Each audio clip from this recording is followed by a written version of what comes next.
I have discussed in the past about people eating Pokemon, Pokemon eating each other, and Pokemon murdering their trainers. But I have never talked about how trainers actively kill their Pokemon for their own personal gain. Today's theory was asked by Santamon, and they asked, can trainers kill their Pokemon? In today's theory, we will address and confirm how trainers can kill their Pokemon, and how Pokemon die and become something else altogether. And no, we won't be talking about the Charmander episode, only the game today. It's a cold one outside, ladies and gentlemen, so bundle up and stay tuned.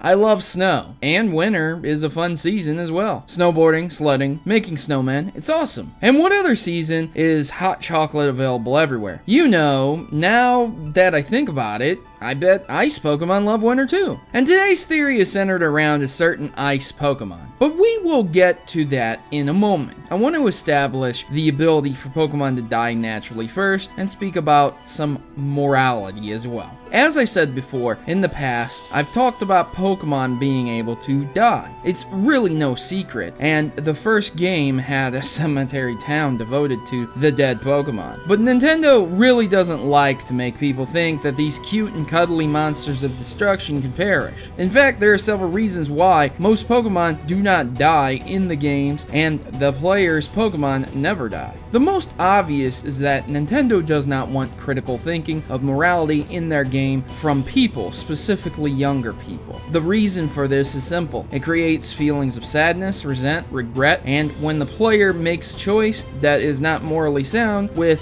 what they understand. Take, for example, murdering a Pokemon to create another powerful Pokemon. The Pokemon that does this transforms into another Pokemon evolving naturally, which means the trainer just seeks something else. Making children question their morality with their decisions removes the feeling that it's just a game, and begins to affect the player in a way the developer had no intention of. Another good example of this is early seasons of Digimon. Tai forces his Digimon to evolve for the wrong reasons and turns Greymon into Skull Greymon, an out-of-control monster. This is looked at as morally wrong because Greymon did not want to digivolve into Skull Greymon, but was forced to. When this happened, Skull Greymon went on a rampage, destroying everything else because it felt that Tai did not care about it anymore and only wanted its power. Back to Pokemon. The same principle can easily be applied. Let's look at Nincada, a bug Pokemon that evolves at level 20. Once evolved, if the player has a spare Pokeball, the shell of the Nincada is left behind and becomes a Shedinja. Shedinja is a bug ghost type Pokemon that is clearly displayed as a discarded husk. This is clearly a reference to a locust or cicada. Upon shedding their husk, they leave it behind. This establishes that Pokemon can naturally die, and it causes no moral dilemma. However, the icy Pokemon Snorunt will display how evil trainers can be. Snorunt can evolve into Glalie,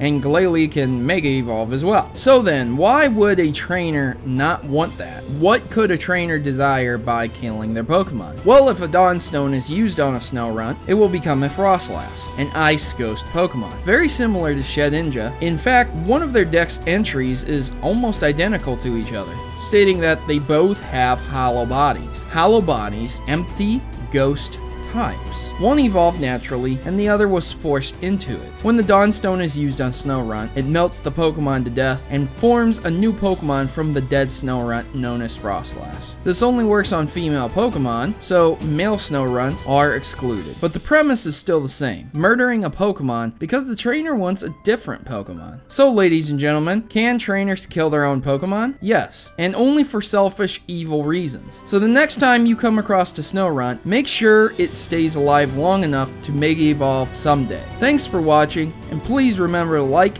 this video and share it with others. Now if you'll excuse me, I need to go snowboarding with my Snorunt and Glalie. Thanks for watching my video, and please consider joining the Maverick Rebellion today. Together, my subscribers are more than just people. We are Mavericks who desire to change the gaming stereotypes and bring a better sense of community to YouTube. Individually, we can accomplish so much, but united, we can change how the world views gaming. Please consider joining our cause. cause and subscribe today, and you'll be part of something bigger. You'll be part of an army and part of a rebellion against injustice. Mavericks unite. I am Protomario, and I approve this message. Please note that in all my videos, if I use images from Google, that I do not own any of those images, and all images obtained from Google are owned by their respective owners and copyrights. So please remember this when watching my Pokemon theories. Thanks.